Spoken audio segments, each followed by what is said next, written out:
I read a total of 19 books in the month of January, which I think is some sort of record for me. I don't know how I read 19 books this month, but let's go through them. They were all so freaking good. I only had one book that I really was not a fan of, and it wasn't for me. And I'll tell you guys which one that was, but let's go through all of them.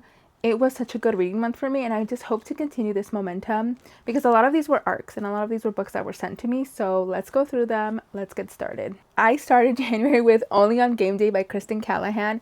HTP Books and HTP Hive sent this over to me. I really enjoyed this one. This is a fake engagement, fake dating. He is an NFL football player and she and him grew up together, but they always kind of avoided each other. Their moms are best friends and they grew up in the same circle, but they just always thought that like one didn't like the other, but they secretly had a crush on each other. And he has a huge family and they are all named after months, which is so cool. His name is actually August and he needs to clean up his act. He was caught drunk one night dancing on a table and his PR team's like, hey, you need to clean up your image, you need to figure it out. They get him to agree to a fake engagement with Penny.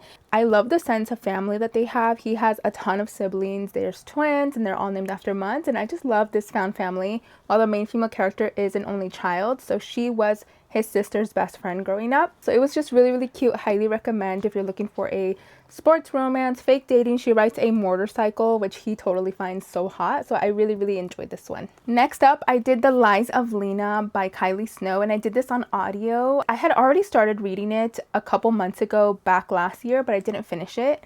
I finished it on the audio. The audio is phenomenal. Highly recommend. I'm so excited to dig into the next one and I cannot wait to see what happens. If there's a love triangle, what happens with that, but it's really good so far. House of Bane and Blood by Alexis Menard. This was actually my pick of my physical bookish loteria game that I'm doing where I'm prioritizing my physical books. The publisher had sent this to me a while back and I just never picked it up. And I actually have a special edition that was on my shelf for the longest, you guys. And this was one of the books that I knew I wanted to get to. I just didn't get to for whatever reason. And I'm so mad at myself for not starting it sooner. It is phenomenal. Think Peaky Blinders, think 1920s era, Industrial Revolution vibe, different mafia families trying to get control of the city. It is so freaking good. I cannot wait to dig into the second book, but please pick it up if you have not. This was immediate 5 stars. I'm telling you guys, I was up until like 2 in the morning finishing this up. It's definitely recommend. Pick it up if you have not yet. It is amazing. This one was an arc that was sent to me by Entangled Publishing, Red Tower, and I think Entangled Teen. This is a YA. Dragon Cursed is a YA, and if you know me, you know I'm not the biggest fan of YAs. I don't gravitate towards YAs, but holy crap, this was probably my favorite read of January. It's an immediate 6 stars. There is a deadly curse going on in this realm that turns people into dragons, and this takes place in the last human city or kingdom, and they have a wall surrounding them to protect themselves from the dragons. Out there in the lands, everything is run by the dragons. That you will get turned into a dragon, you will get killed by a dragon. So in this town, they put you through like a test of like 2 to 3 weeks to test you and test your abilities to see, first of all, if you're like competent enough to join like their army, and second of all, which is truly what it is to see if you have the dragon curse, because people take like medicine and stuff to kind of lessen the symptoms to know if you have the dragon curse. But eventually, like, your eyes start turning into dragon eyes. You fully turn into a dragon. Our main female character is about to go into this tribunal period where she has to get tested.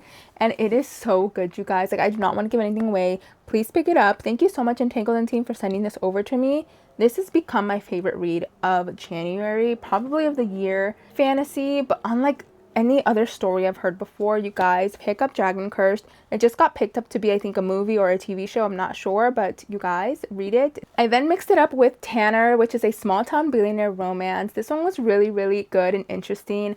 I need to mix my genres up a little bit as a mood reader, so this one was perfect. We have our city girl who moves in next door to this guy who makes bourbon, and he had plans for that farm next door for him to expand his distillery. But our main female character's aunt passes away, and she did not know that she was going to get this ranch. She didn't even know that she had this farm. She did not know about the aunt, like, regardless. So she ends up moving there to start anew because something happened. He tries to go over there to butter her up to get her to sell the land because he has plans to expand his distillery. He makes bourbon. He's in the business of making money. And she's just like, no, I'm here. I'm going to make my new life. I need to start over again. It's just really, really interesting and cute how he tries to butter her up, one, and then two, he ends up falling for her. They end up falling for each other. Such a cute small town billionaire romance. There's an age gap. He is so much older than her. I loved it. I ate it up. There is spice, there is tension, there is heartwarming moments. I really recommended this one. The Redo List by Denise Williams. This is my first Denise Williams book and I absolutely ate it up. This is a brother's best friend. Our main female character has been in a relationship for like 12 plus years, and that relationship ends and she kind of has lost her identity, has lost who she is, and her brother, who is in the Air Force, has asked her to house sit and take care of his dog while he's out on deployment. And she agrees because she, after this breakup, she does not know up from down. She feels like she's lost a sense of herself. She agrees to house sit for her brother, and her brother, not wanting her to be alone, calls his best friend and is like, hey, I want you to keep an eye out on my baby sister. Please keep an eye on her. She's been through some things, and, you know, meet her up for lunch or meet her up for coffee. So they meet up and she's just like wanting to get out there again, though she's very reluctant. There is their cousin's wedding that same weekend, and they meet up for lunch and they have some conversation, and he's like, I'm not gonna let you go to the wedding alone. He ends up tagging along as her date. They start an entanglement, which is just so cute, and he like really helps her come out of her shell and be confident. This was such a really, really good story. She ends up making a list called the Redo List, that she wants to redo all of these moments because she did all of these things with her ex-boyfriend because they were together since they were like in middle school. So she makes a list of all the things that she would love to redo as a single woman or with someone else because she wants to have these new memories and not the memories with her ex. And her brother's best friend, who is 10 years older than her, helps her achieve these things. There's some spicy things on there. There's some cute things of just like walking in the park, holding hands, go on a date, learn how to paint. There's just like really cute little things. So this one is a really cute love story that's heartwarming and kind of cozy, that tells you that like even after a breakup you're going to be okay, and just learning how to love yourself and finding yourself again. So I highly recommend. Next was the Dom-Com by Adriana Anders. You guys, I ate this one up along the lines of like spicy rom-coms. This one was so freaking good. This one follows a people pleaser main character. She is a girl that gets it all done, the girl that says yes to everything, the girl that makes sure she and everyone else is taken care of, as she is the oldest daughter in her family. So when she wants to like let loose one night and she agrees to go to this spicy Smex club where they have a speed round dating version of like baby subs meeting doms, like pleasure doms, she goes to the club one night. She meets this man who they call the General. The General is a pleasure dom. He's experienced. He does not want to take on another baby sub because they take too much aftercare. They need to learn the ropes. He's not about that. He just knows what he wants already. So they have just a cute little moment, and ends up leaving that night wanting to learn more about the experience, but she doesn't know on Monday she gets a new colleague, and the new colleague actually turns out to be the General from the Friday night before. And forced proximity, there's an age gap. She is mid-sized or curvy, so I love that. And he becomes utterly obsessed with her, and it's just so freaking good. There's millennial humor in this, which I just was laughing all the freaking time. It is spicy, it is cute. I loved it. It was 10 out of 10 for me. I listened to this one on audio. This is The Wolf King. I loved it. My friend Krista was listening to it on audio, and she's like, girl, you need to listen to it. So I picked it up. I devoured it. The narrators did such an amazing job bringing the character to life. The Scottish accent had me weak in the fucking knees. It was so good. I am jumping into the next book on audio as well. I cannot wait to continue the story. No Service by Krista Clark. This was amazing. This is exactly what I needed. She is my bestie, so I love her stuff. But this one was so good. It's a spicy, erotic, dark horror, pitch black, you can say, totally novella, under 120 pages. It read and felt like I was in a 90s horror movie. Our main characters are a couple who are in their 30s. They go on a camping trip on the holidays to escape, to unplug, and they end up having the neighbors from hell, which there's so much that happens. It is fast paced. This is exactly what I wanted to read to get you out of a book slump. I loved it from start to finish. You guys go check it out on Kindle Unlimited and on Amazon. It is 10 out of 10. Please check your trigger warnings because there is a list that is miles long of triggers, but it's going to be a good time. It's dark, it's spicy, It's gross in some parts, but it is addicting and it's so freaking good. One of my favorite authors came out with a new book. It's called Playhouse. This is by Amo Jones. I got the privilege to be an ARC reader for this one and I ate it up. This one was so good. Our main female character is a badass. She is an assassin. She is married to an older guy and it's insane, you guys. Her husband's best friend is a younger pro snowboarder and he comes to stay with them for some time and they end up getting close. They're friends. Nothing happens, but there's always that underlying tension between them, the chemistry, the pull that they both have. They flirt with each other, but they know they can't cross the line because, you know, she is married and her husband is his best friend. It's messy. It's toxic. He ghosts her for some time, comes back into her life, and he has a whole fiance. It's toxic, it's messy, it's a mindfuck, just like Amo Jones' style. I loved it so much. This one was an arc that I got through the author agency. This is The Kiss Thief by LJ Shen. This is the first book I ever read by this author, and honestly, I don't think it was for me. I think this is a really good book for someone who's new to the dark romance genre, who has never read anything dark before. I do think it's a good starter book, but for me, it just felt a little slow-paced. It felt like it kept dragging on. And I don't know, I didn't like it as much. Maybe just because I read so much dark romance that this one just missed the mark for me. If you're new to the dark romance genre, I definitely would recommend that you start with this one. Shattered Hearts by Shea Ruby. You guys, this was the next pick in my physical bookish loteria game that I'm doing. This one was surprisingly dark and a little bit heavy for me. It does deal with rug addiction and bipolar disorder. The main male character deals with addiction that only escalates further in this book. The way he treats the main female character is literally insane. It's toxic, it's messy, it's dark, it's heavy. So please check your trigger warnings on this. I do plan on continuing the series. It's a trilogy, but I'm not sure when I'm going to pick up the second book. Bourbon and Lies by Victoria Wilder. I had been wanting to read this book forever. The cover is just stunning. Thank you so much, Bloom Books, for sending me a physical copy of this book along with some other goodies. But I started this book when I received it on audio and I ate up the audio. I am in love with Grant Fox. So this book takes place in a small town. So our main female character is put in the witness protection program due to something that happens to her. And she gets placed with this family, the Fox family, and I think there are like 3 or 4 brothers who produce bourbon. And Grant Fox, he is the grumpiest guy ever, and he has a reason for it because he lost his partner, his romantic partner, like 5 years before. So he's really closed off. He is really not open to anyone, but she comes into their lives and just completely wrecks it. He is just so grumpy. So it's a grumpy sunshine vibe. I love this one. The audio is 10 out of 10. I highly recommend you do the audio. Or this, I think this is also available on Kindle Unlimited, but I really, really liked it and I cannot wait to continue the rest of the series. Pretty Prey by A. Zavarelli was so freaking good. This was a mafia dark romance. The main female character, she is a mafia princess who is about to get sold off into marriage to this guy who's a complete dick. And she has been talking to someone anonymously on Discord. And what she doesn't know is that that guy is actually a family friend, but he has kind of started talking to her online and he like tries to get her to fall in love with him. He stalks her. He's obsessed with her, but they used to be the best of friends when they were younger, when they were kids, but something happened to him that changed and altered his mentality. He was struck by lightning, so that changed his personality completely. And ever since then, they just grew apart and they like have hated each other because she was with him when he got injured and she thinks that she's the one to blame and that he blames her for it, but it's totally not like that. He's obsessed with her. He's been stalking her. And when she's about to get married, he does not want that. He unalives for her. He ends up unaliving his own cousin. He is obsessed. He's a stalker. He is possessive. He's insane. He's tall. He's muscular. He takes her Virginia card. It is hot. It is steamy. It is everything I love.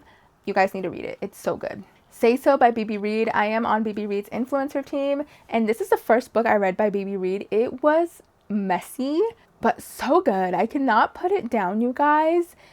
I did not know what I was getting myself into. So this is a black mafia romance. This is an FMF situation. We have our main female character who has been best friends with Hunter, her best friend, for years. And there's always like been that chemistry with them, but they have never wanted to cross the line because it'll ruin the friendship. But one night, our main female character, she's going through something, so she wants to go over and talk to her brother at the club that he owns. She goes there crying, a mess, looking for her brother, but he's nowhere to be found. So she just gets escorted to the VIP section to wait for him. In the VIP section, she notices a man who is stunning. She's just immediately drawn to him. There's an aura and sense of danger around him as well. And she realizes that that is the underboss of the Black Mafia.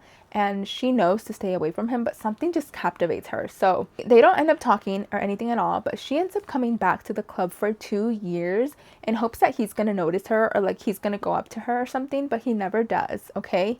Until one night, 2 years later, her brother calls her to the club. She gets called to the club, and her brother is about to like get unalived by said mafia underboss. His name is Ocean. And he's like, your brother has been stealing from me and he owes me some money. So you're going to have to come with me. And there's going to be an arranged marriage that you're going to have to pay his debt. That happens. She gets taken, literally kidnapped to save her brother. And her best friend goes insane trying to look for her, trying to see where she is. And it gets messy. It gets toxic. It's hot. There's some spicy scenes, so please be warned. I don't know what else to say. I don't want to say anything else, but they end up sharing. They end up happily ever after. It is a long journey to get there because Hunter, the best friend, she knows her way around knives and guns and all of that. So she tries to find her best friend that was taken, and she does not back down. And she's like, this is my heart, this is my soul. I'm not gonna let her be married off and taken by you, Ocean. It's just so good, so messy, so toxic. I ate it up. It was so good. Of Ink and Alchemy by Sloane St. James. Thank you so much, Podium and team, for sending over this beautiful physical copy of the book, as well as providing me an ALC. I started the ALC before I got the book, and I devoured it. I mean, look at the freaking edges on this book. It's just so gorgeous. This book revolves around 2 tattoo artists. There's tension between them. They finally cross that thin line between friends, co-workers, and lovers.